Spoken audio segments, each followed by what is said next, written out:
everyone! Yay, we are live and recording. Oh my gosh, okay, I'm really excited because as many of you may know, Mysterious Galaxy has a really great history with the Clarion program. And tonight we have two Clarion, both of you graduated from the Clarion program, correct? Is that did you guys meet each other that way? Is that the common ground? Oh, awesome. Yes. Awesome. Yes. Shout out to Clarion. Clarion is amazing. And I'm so excited because we are getting to celebrate Kim Neville's The Memory Collectors, and it is the book birthday, which gets a huge round of applause. I can hear a round of applause in the virtual atmosphere, banging on the tables. So huge happy book birthday to you, Kim. And Kim is going to be in conversation with Bryan Camp, who is also the author of The City of Lost Fortunes and Gather of Fortunes. And just to give you a little snippet of The Memory Collectors, it is a fascinating concept. So the main character, when she touches things, it feels almost like an empath, but like a physical touch empath when she touches items. And as we all know, certain things can sound like amazingly awesome skills of magical greatness, and then you have that skill set and it's not so awesome. And the main character most assuredly has to deal with that, as well as meeting another woman who has a large collection of items with lots of memories attached to them. And they go on a little bit of a journey in creating kind of a cool display setup. But also the story is about kind of the power of memories and everything and what they have on us, which is just such a beautiful note. And there's many other things that happen in this. There is, of course, darkness and evil and whatnot that does start to surround another character and pull them down. But that is all you'll get from me. For the rest, you must read the book. And on that note, we have our house rules. As many of you know, to our right-hand side, we have the general chat. If you look down below where it says ask a question, that is indeed where you can ask a question. Please make sure to take advantage of that, because events are so much fun when you get to ask questions. Like, the writers are at your mercy. So if you have any questions, make sure you take advantage. And then also, the best way to support an author is indeed to purchase said book. So if you would like to purchase The Memory Collectors, there is a buy book button down below, which I highly encourage you to click. And with that, you will get a signed bookplate from Kim. Now I'm going to go ahead and pass it off to Bryan. Have an amazing event, guys, and I will see you at the end. Bye. So I've been really looking forward to this, right? In for a variety of reasons, and that great introduction leads us into kind of a segue for the first thing, which is writers dread that question of where do you get your ideas, right? And the wonderful thing about this for me is that I don't have to ask that question for this book, because I was there for I presume for a lot of the very beginning of it, in a short story that you turned in for our workshop when we were in Clarion West back in 2012. I do have a confession that I need to make before we start. I didn't get it at first. I didn't get the short story, and what I mean by that, right, is that the beginnings of this novel were very quiet and very humble, and that I was a younger person. I was a different person when I read that short story, and all of the things that are present in the novel were present in the short story. Your depth of prose, your compassion, your ability to discern people, all of that stuff was there, and I got all of that, but I didn't get the heart of it. And so while I enjoyed the short story that you turned in for Clarion West, it wasn't until you shared that version of the novel that I really started to get it. and it was really a treat for me to see it in literally all of the different places, and as a writer to just be outmatched in that way, right? To just not get it at first, and then once I saw the final thing of it, to really get a feel for what you were doing. And I think first, what I would like for everybody to get, since it took me 2012 to 2021, almost a decade to get it, right? If you could share just a little piece of the book before we get into the full-on questions. Sure. Yeah. Sure. So, Bryan, to be fair, I didn't really get it at first either. When I wrote the short story, I was, like most weeks, in panic mode, just trying to put something out there for people to read. That particular week, our teacher was George R.R. Martin. I was terrified, super intimidated. And I was just like, as long as I could come up with anything, I was happy. And I believe George also didn't know what I was getting at. So you were in good company. And sorry, my cat is joining. So yeah, it took me a long time to figure out what it was I was trying to say. I'm going to read a little bit. Basically, what this book is about is it's about two women with a shared gift. They can sense the emotions that are left behind on objects, and they have very different views of this gift. Ev feels it's a curse. She knows that it can be dangerous, so she seeks to protect herself and others from it. Harriet, she's the opposite. She sees it as a blessing and one of the greatest joys in her life. And both of these women are also haunted by events in their pasts. And when they meet, their lives become intertwined. But this is near the beginning of the book, not the first time they meet, but maybe the first time that there's a bit of a turning point in their relationship. Because at first, Ev wants nothing to do with Harriet. Harriet collects objects. Some would say she hoards them. Sorry, my cat is scratching at the wall because he's not getting attention. So Ev finds Harriet's behavior threatening, but things change in her life, and she comes to a place where she thinks that Harriet may be able to help her. And so at this point in the novel, Ev has come to visit Harriet. This is Harriet's point of view, and they're trying to have a conversation. So, how can you stand it? Ev explodes, being around all that stuff. Her tone is rude, defensive. She doesn't want to be here, which means she sought Harriet out because she wants something or needs something. Harriet answers carefully. I've built up resistance, too much containment, and you become vulnerable. Harriet glances meaningfully at Ev's gloves. Those make you weak, oversensitive. Something flickers across Ev's face, annoyance, but also uncertainty. She wants to argue, but she stops. Harriet has her attention. She goes with it. You're right, though. I've been thinking about what you said, about my treasures spreading sickness, about the danger of them. The energies in my apartment have become increasingly unstable. They're no longer contained. It's wrong of me to be affecting others. That's why I need your help. Ev doesn't bolt, so Harriet carries on.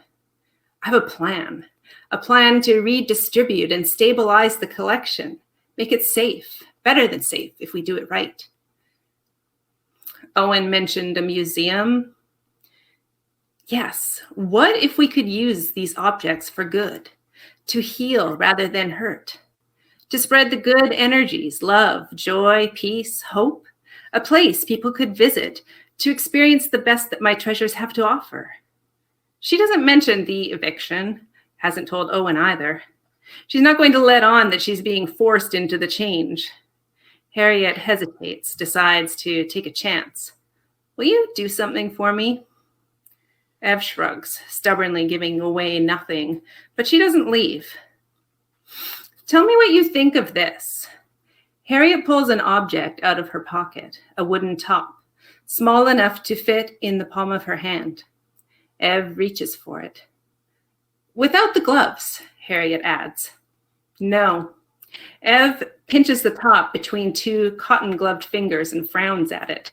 After a moment, she says, I think I could sell this for $5, $10 if the right person comes along. That's not what I meant. Ev narrows her eyes at Harriet. It's stained, she says, finally.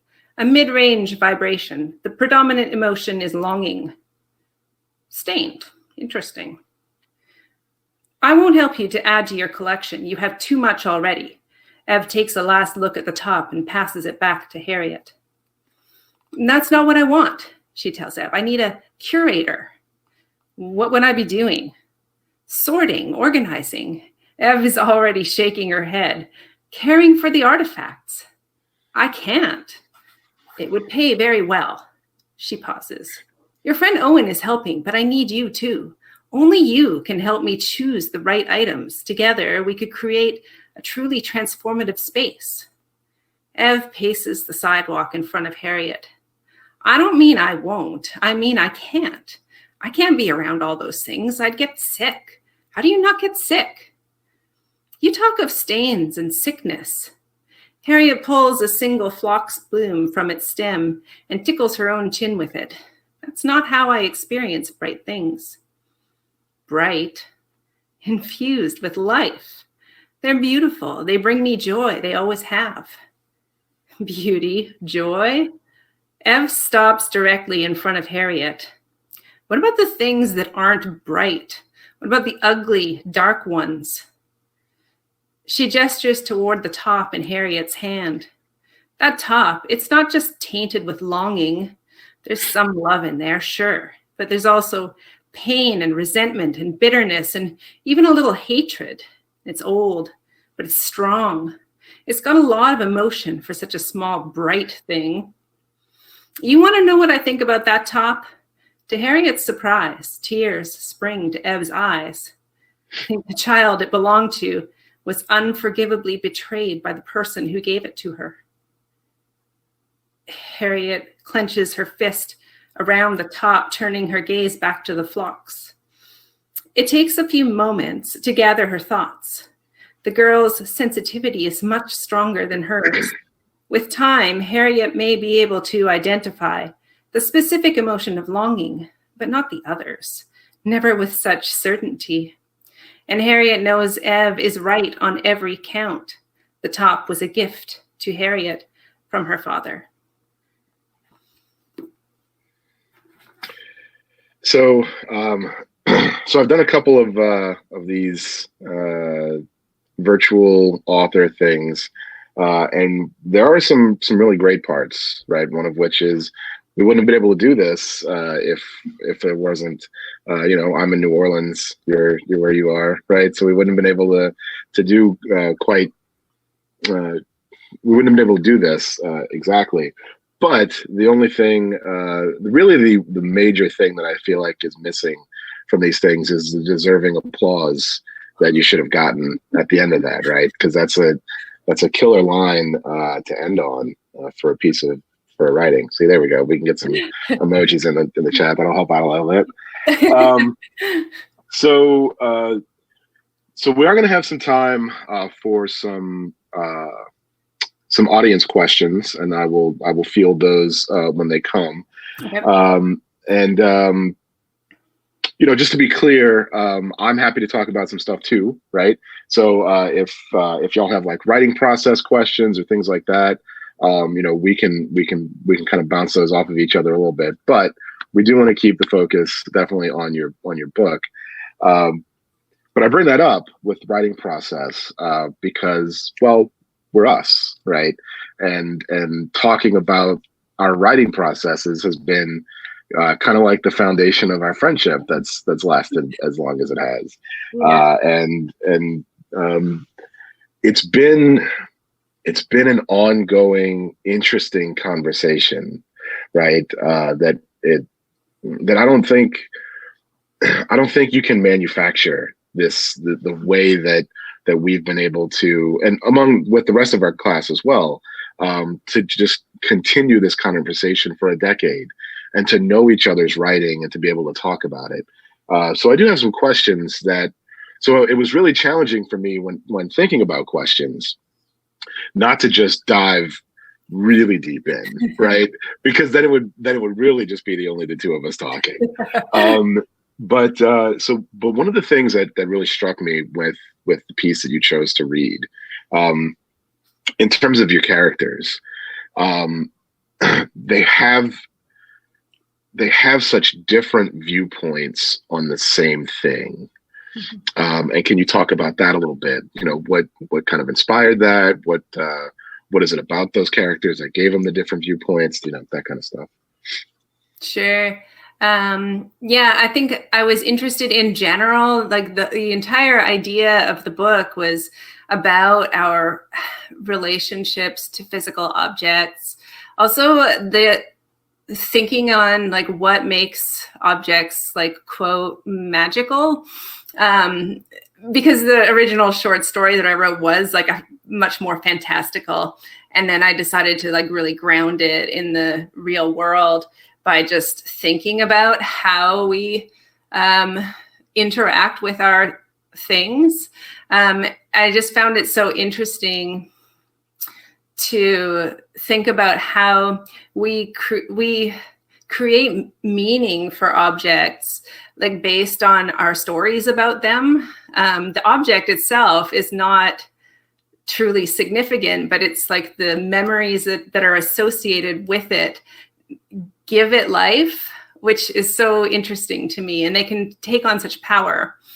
And then from there, I started thinking about, okay, if we give objects power by our associations with them, what would happen if you were a person who was very sensitive to those like vibrations, say,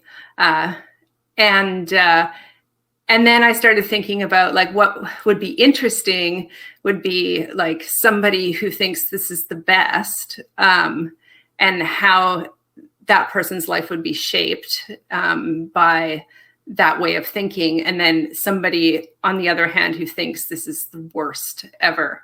And why would she think that? What might have happened in her life to make her or to prove to her that that's the case? And then how would she live her life in order to control her ability? And that definitely comes through in the novel, you know, the interplay between the two of them. And then without spoilers, one of my favorite parts of the novel is how they come closer together. You know, their perspective on things, they don't change, they don't flip-flop, and they don't one is not necessarily proven right or wrong. You just kind of draw them a little bit closer to maybe a more nuanced kind of understanding that neither one of them has from the beginning. Which again is one of those things where that I didn't get where you were going from the beginning. So speaking of that, of going somewhere from the beginning and then ending up in this place with this novel, can you take us on that journey on just kind of the the broad strokes of kind of the revision process, you know, in terms of how did you know, for instance, that this short story had the legs to be a novel, and then how did you over the process of writing it, how did you edit it and how did you change it? That's a big question. I mean, it really evolved over many, many drafts. You read one of the very early drafts, and it was fairly like mucky and bulky with a lot of description. Mm-hmm. And I was still kind of discovering what this story was supposed to be at that time. Yeah, like I have to say it took a lot of revisions to kind of like sift through like a lot of ideas and thoughts that I had that I just put all into the story. And then I had to kind of like pull a lot of it away because it was almost oppressive, you know, in its like heaviness. And I mean, by heaviness, I mean just the weight of like so many things. And to like pull it away and decide like what it, and in the end, it isn't about objects at all. It's about relationships, but trying to like figure out which relationships were the ones that mattered the most in the book. Took a long time. Yeah, it does.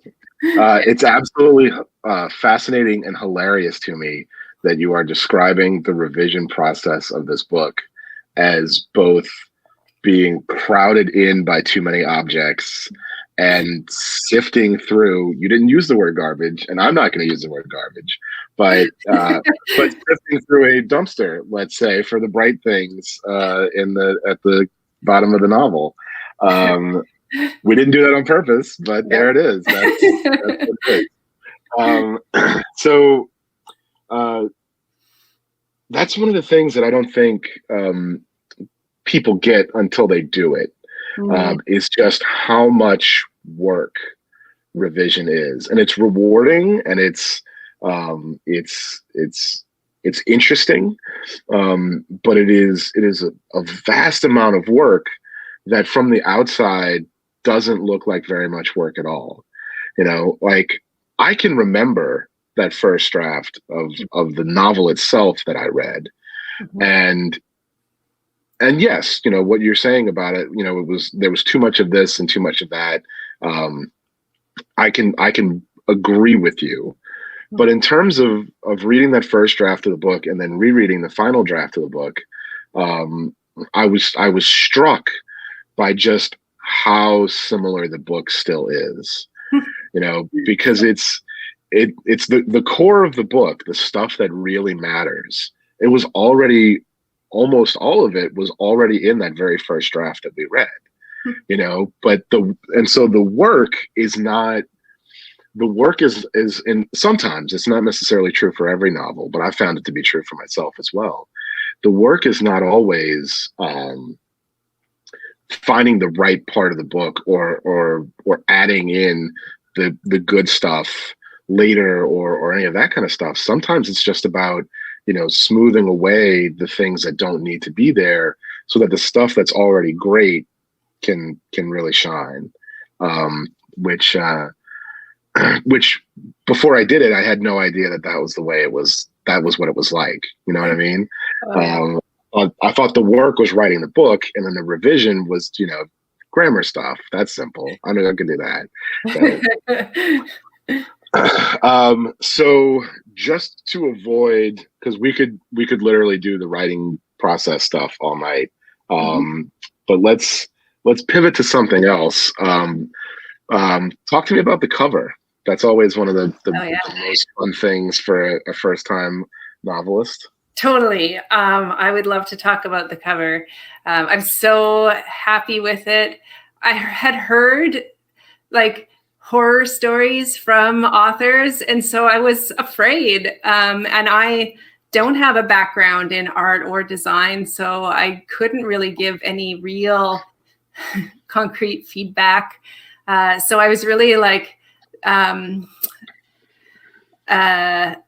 had to just rely on the expertise of the publishing team. And I was really lucky to have an amazing team. So I'm going to pull, here's the cover. I'm sure you've all seen it, but it was designed by Lei Wan Kwan at Atria Books. She just did such a great job. I almost did no tweaks. There was maybe one object that I asked to have swapped out. When we were talking about the initial designs, we did my editor and I, who's here, I think. Hi, Melanie. We just did some like brainstorming on like what kinds of things we might like to see, and we kind of had thrown around ideas and settled on this idea of like significant objects, like sort of framing the title of the book, and we both kind of liked that. And then Lei Wan came back with this design, and it's almost exactly as she originally designed it. We played around with some like different fonts, but then went back to the one that she'd chosen because it was the best. She picked like all the things on the cover are things that are significant in the book, and I just think it's so cool. And then of course, like probably the perfect finishing touch is these like the lights, which are meant to evoke the Chinatown night market, which is where Ev works at the beginning of the book. And they're just like all glowy and luminescent. It's like really quite perfect. I adore it. It somehow manages to be very mundane. Like there's nothing magical in this, and yet feels magical. Mm-hmm. Yeah. I'm happy.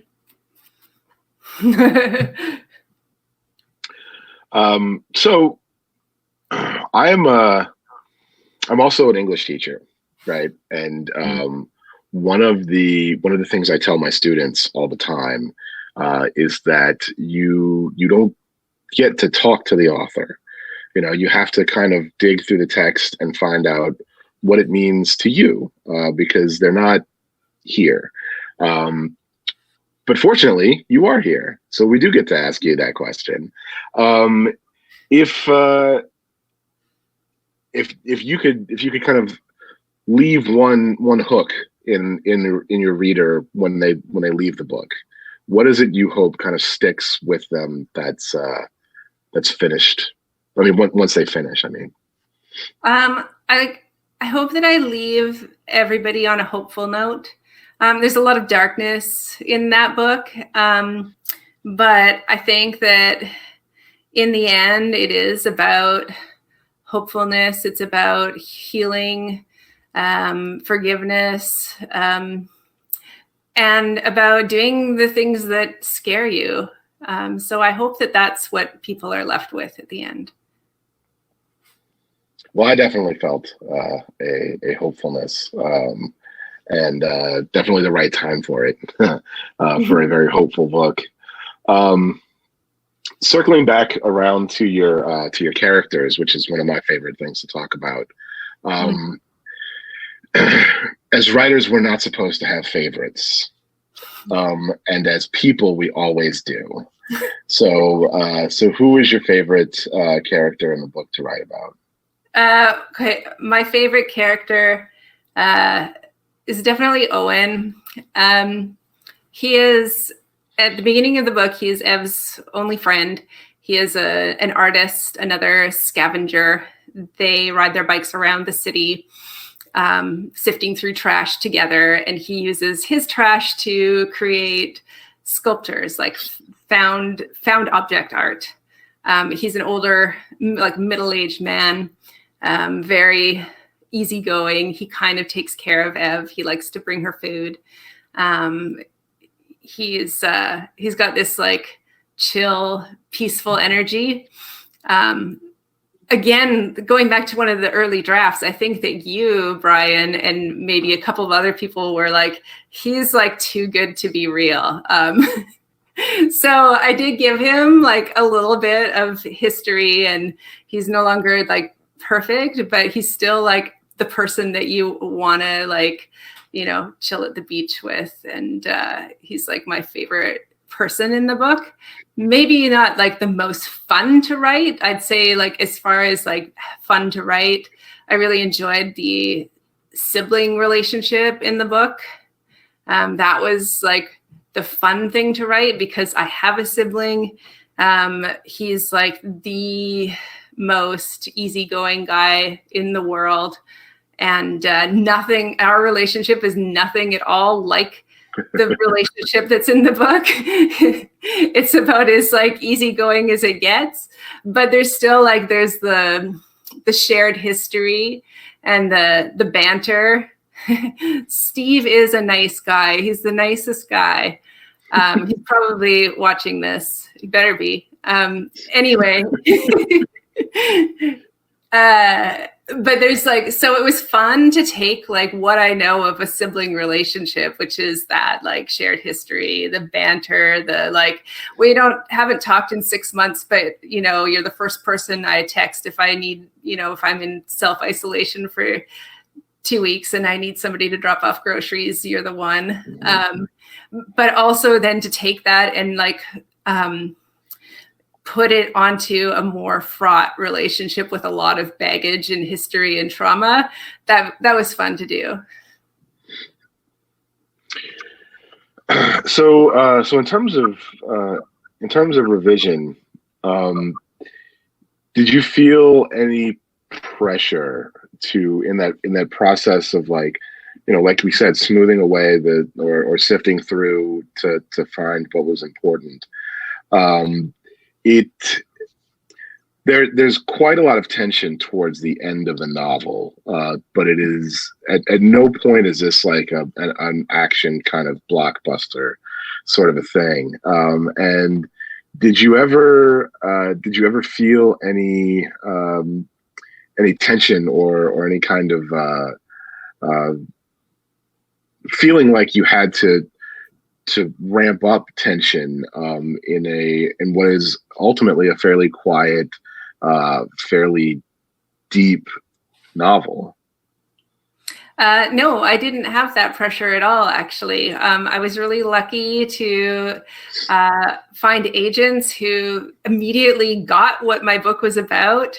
And then they sold that book to an editor who totally got what I was doing and loved what I was doing and wanted the book to be what I wanted the book to be. And so we just worked on making it better, but keeping it the same thing that it was. So I'm just so happy that that's how it went. Yeah. Yeah, I remember in that first draft being concerned about that, you know, being concerned that people were going to try to take this, like, we like the concept of the psychometry, but can you make it, you know, Yeah. No, I had this, I had a really nice agent who was really enthusiastic about the book early on. He passed on it, but his comment was like, I was waiting for it to get all Stephen King, like, pow, everything blows up. Right. Like, and I was like, oh, yeah, no, that's not what I'm writing. It's just not the right fit, right? But but that was early on when I was querying agents, and I thought, like, is this what I'm going to get over and over again until I run out of names? So luckily it didn't go that way. Apparently there is like a space in the world for a book like mine. So I'm really happy about that. So we do have to talk about as much joy and as much depth as there is to the novel. There also is a big undercurrent of sadness, right? And so we do have to talk about something sad, which is a big part of what inspired the novel. The night market isn't there anymore. Yeah.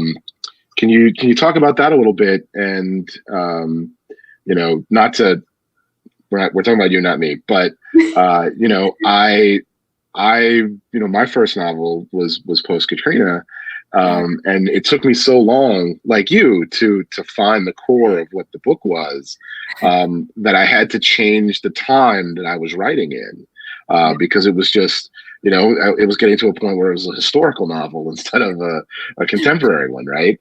Yeah. So did you have to consider whether you're writing a period piece about a place that no longer exists, or keep it in there in a certain way, or Yeah, I don't know. I decided there are actually there's more than one night market in the Vancouver area. It's just that the one that I happened to be writing about that was conveniently located for the purposes of my story is no longer active. There's an enormous market, like sort of just on the other side of the bridge from Vancouver near the airport. It's massive, but it doesn't have the same vibe. It's mostly about food. You go there to eat, primarily. It's so it didn't have the right feel that I wanted. And so I decided to just keep it where it was, even though it no longer existed, because it suited my purposes. And I'm an author. I get to do that. It's also kind of fantasy, so I felt like I could probably get away with it as well. But it's hard. I still worry about the people who live in Vancouver and know very well that there is no such thing as a Chinatown night market anymore. That they're gonna be like, that's not cool. But I decided that I would have to do major revisions to the novel in order to make it work. And I didn't want to do that. So sometimes you just got to pull the author card and be like, yeah, sometimes you just have to make stuff up. Right. And it would have been revisions because something in the real world changed, not revisions that had anything to do with the actual novel. And it's already so hard to do the revisions that are important, so to do ones that are literally cosmetic, I think you made the right choice there. Thank you. And also I definitely feel your pain. Try getting something wrong writing a book about New Orleans. You never hear anything about that. So I have one last question for you, and then I think we will open it up to some folks from the. So there's a little button that you can click where you can, and I see we already have some people who have entered questions. You can also upvote them. So if there's one that you want us to answer, or for me to read and for Kim to answer, then that is something you can do. But I'm going to ask you the question that I probably ask you the most, which is, what are you working on now? So I am working on a second novel. It's about a family of witches and the grimoire that binds them. It is like The Memory Collectors. It is contemporary fantasy grounded in the real world. I've been describing it as practical magic meets Little Women. Yeah. So I'm not going to ask that question now, but in an email very shortly, I will ask you when do I get my hands on that? But that's for question for another time. So let's turn to. So the most upvoted question currently is a very simple one from the bookstore itself, which feels very appropriate. Okay. What scene or section of this book brought you the most joy to write? I guess the ending with Ev's ending in particular. Because it is a hopeful ending. I can't give it away, but that very last scene was just very satisfying to write. I can't say that much. Right. Yeah. That's. And it is good that you answered as to why, because I was immediately going to come back with, was it satisfying because you were finished, or because which is its own real answer. But yeah, definitely good. It is a satisfying conclusion. It is very hard to stick the landing, and you do it very well in this novel. Sorry, I can't. Forrest Eaton asks, hi, Kim. Do you see this book as a cautionary tale that we should be wary of the hold that the objects in our past have over us? Or should we be looking for the beauty these objects bring back into our lives? You talked about this a little bit with the hope, but, it is a good question about in terms of, is there an element of warning to this hope as well? Yeah, I mean, that's a good question, Forrest. I think it's about balance in the end, because you have two women and they're at opposite ends of the spectrum, right? One is like almost weighed down by her objects, and the other one is like so constrained by trying to protect herself from any kind of contamination that she's barely living a life. So somehow meeting in the middle a little bit and finding the things. I don't know. I don't want to sound like Marie Kondo here. There is value in both points of view, so try to like find that like sweet spot.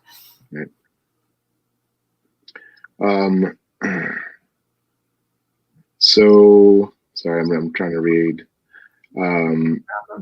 So I like the second part of this because it gets me talking about something else that you did that I thought was very interesting and enjoyable. How early in the writing? Eduardo asks, how early in the writing process did you decide on Vancouver as the setting? And then the second part of the question, which I will, before I let you answer the question at all, I'll talk about something.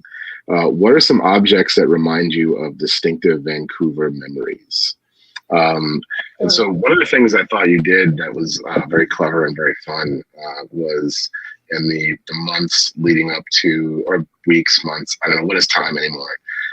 But in the time period leading up to the book coming out, on your Instagram page, you were having little snippets of objects and memories, and not anything that, or at least enough that I remember, that's in the book, but things that were personal to you as a person, not as an author. So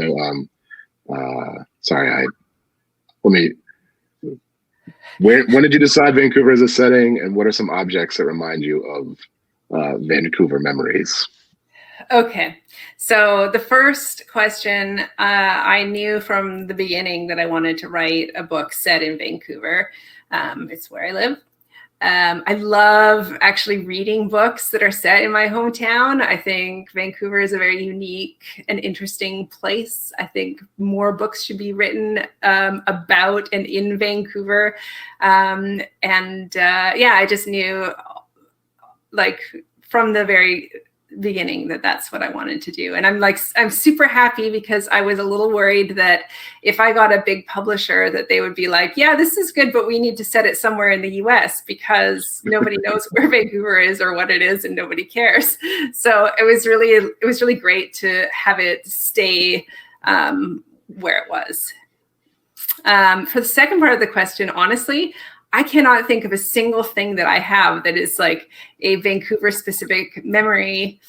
And I think it's because I live here, right? Like, you go to other places and you bring back things that are like of that place because they're imbued with the memories of your trip to that place. But if you live in a place, like everything I own is a Vancouver thing, right? I mean, the only thing I can think of is like there's a plant behind me, and in it is like a skull and crossbone like drink thing, like it was like in a cocktail, and it's from a really great date that Shane and I had. Like, I'm going to say like a year ago, over a year ago, because we're in March 2021, but it was probably one of the last times that we went on a cocktail date somewhere. And we came home with our little skull and crossbones like drink thing, and we stuck it in the plant, and then we forgot about it. And now it's still there, from the tiki bar on Main Street. And every time I look at it, I think, one of these days I'm going to get to go out for cocktails again. I hope it's sometime this year, but I don't know. Yeah. Just drop another one right next to it. Yeah. Okay. The next question is in multiple parts. Some of it we've already answered. So,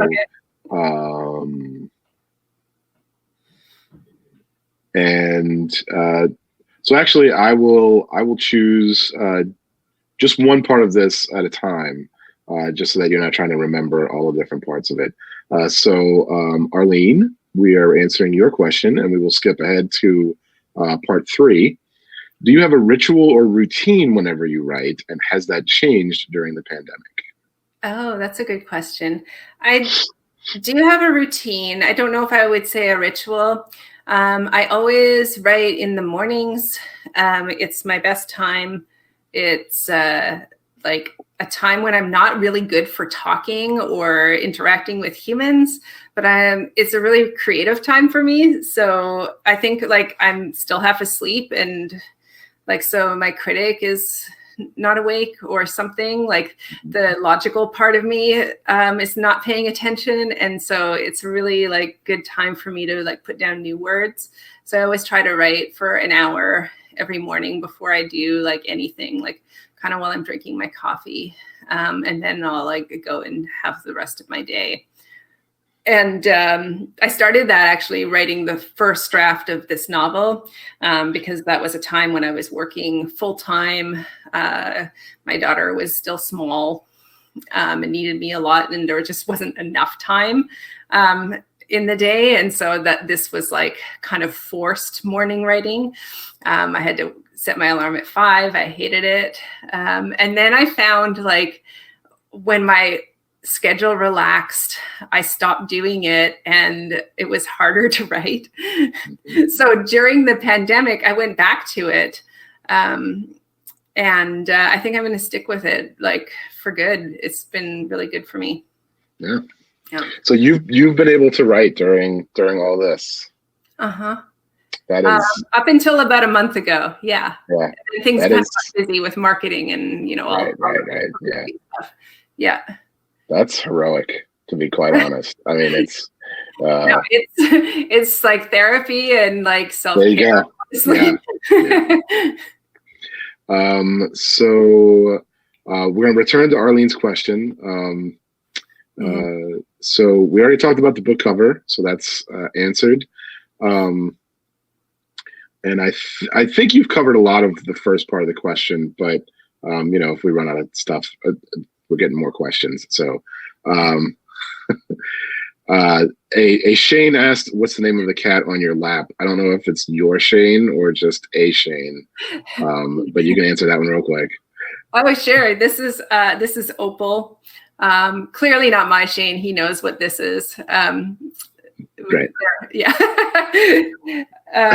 She's like planted herself, and I can't get rid of her. She's quite hot. So the last part of Arlene's question, what have you learned about yourself in the process of writing? And I think she means specifically this novel. Oh, well, this novel in particular was like the novel that taught me that I can write a novel, which was like huge for me because I really wasn't sure.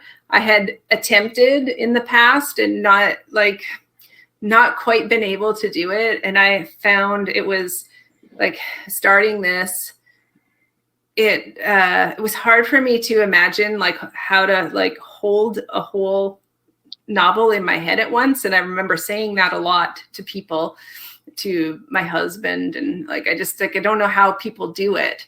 And then at the end, after I'd done it, I was like, oh, it's like this, just it all fits.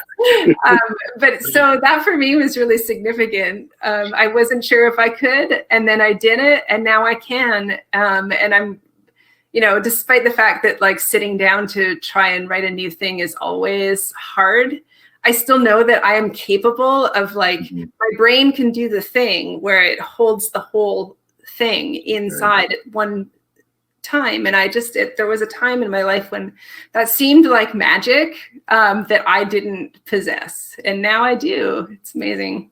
Brains are cool. Yeah. Yeah. Yeah. And there's no way to communicate that, right? There's no way to communicate how to do that other than doing it. Because I can remember you saying, like, I don't know if I know how to write a novel. And I would just like, you just do it. Like, I don't understand what you mean you don't know how to do it. You just do it. And once you've done it, you've done it. Yeah.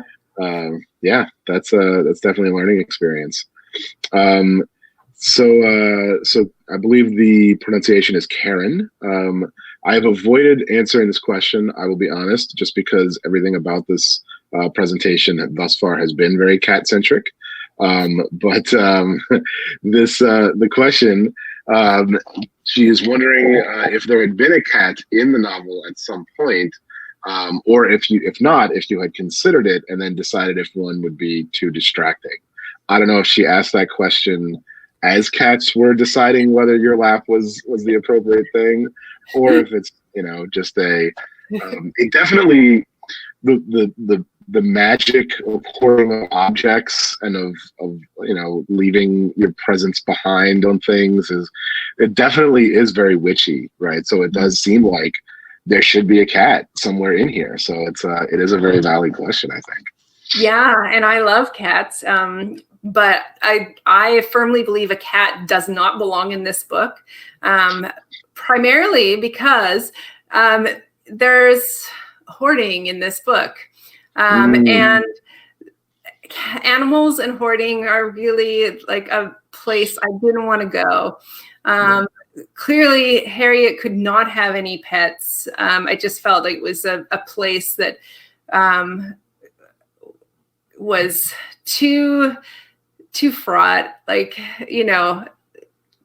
I just didn't want to get into it with the idea of like hoarding and animals.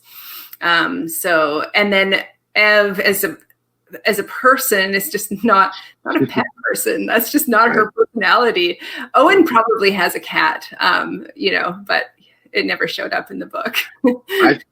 Owen had one cat at one point in his life, and it was a shelter cat that he took in, and he kept it until it was very, very old. And then when it died, he could not endure the thought of having another animal. You're totally right. Right. That was it. He had one cat, and that was it. That was his one soulmate cat, and never again. Right. I'll pet other people's cats from now on, but that was my one love. So that leads me, I think we have a little bit of time left. So that leads me to, you did say that you added some backstory to Owen. Do you feel like Owen is, because he does feel fully realized in the final draft of the novel. Do you feel like there's much more story of his that that you didn't necessarily have to or get a chance to tell? Or is it that special magic of you told about what you know because you told the parts that you needed to know to make him feel real? And that leads into another question of, you've already told us what you're working on next, which is wonderful, and I love it. But do you see the potential for any of these other characters in this book to have other stories about them? Or is everybody's story done in this book? Yeah, interesting. Part one, Owen is, his story's pretty complete, I think, as is. And part two, I could see myself writing something else about these characters, but it would probably not be the person maybe that you'd expect. That's the other part of the email I'm going to send you a little later too. Yeah, that's helpful. Okay, so we have one more question, and then I think we are dunsies and pretty much right on time. Yeah. So once again, the bookstore started the questions, and we'll finish the questions. Yeah. So How do you think the impact of social media on our lives affects the feeling and memories attached to objects? What would it be like for these characters to touch a cell phone? It's really interesting. I was thinking the other day, not about social media and cell phones and stuff, but the fact that I don't own music anymore. I used to have, it used to take up a huge chunk of my life. Mm-hmm. were all of these CDs that were physical objects that and I can still remember the cover of my dad's Bad Company CD that I took and I played over and over and over and over again the summer of my senior year, and so we don't, a lot of the things that matter to us now are very transitory, right? Movies and music and things like that. So how does that kind of touch the worldview that you have of this book? Yeah, that's a really good question. I mean, you'll notice that neither Ev nor Harriet are really into technology, and they don't have like smartphones for that reason, because they're so connected to physical objects. I think, it's a really interesting thing, because some of the things that I was looking at when I was looking at my own objects with memories attached, like ticket stubs, but they're all old because I don't have any new ticket stubs. Right. I don't have any new CDs. You're right. Stuff like that. I don't know. There's or physical photographs. I have boxes of old photos from the 90s. And I don't have any, the rest of them are all on my phone or on my computer. So I don't have a physical thing to hold on to and that tactile association. That's interesting. It's a bit of a loss. Yeah. I also think about, so things like this, right? This is wonderful and great, but if you think about the correspondence between writers, literary critics 100 years from now are going to have a lot of trouble, because all of, let's just say, right, that we are the leading literary minds of our time, but they're not going to be able to go back and find the letters that we wrote to one another and the drafts of with our notes and stuff, because it's all digital. It's all just stuff. So the idea of that kind of stuff, I think, is really, this novel is incredibly contemporary in that sense, for something that feels so very old timey and old fashioned. This idea of physical permanence and us actually having objects that we leave our stuff on is a very modern thought. Yeah. True. And that's what makes it a wonderful novel that you all should buy if you haven't done so already.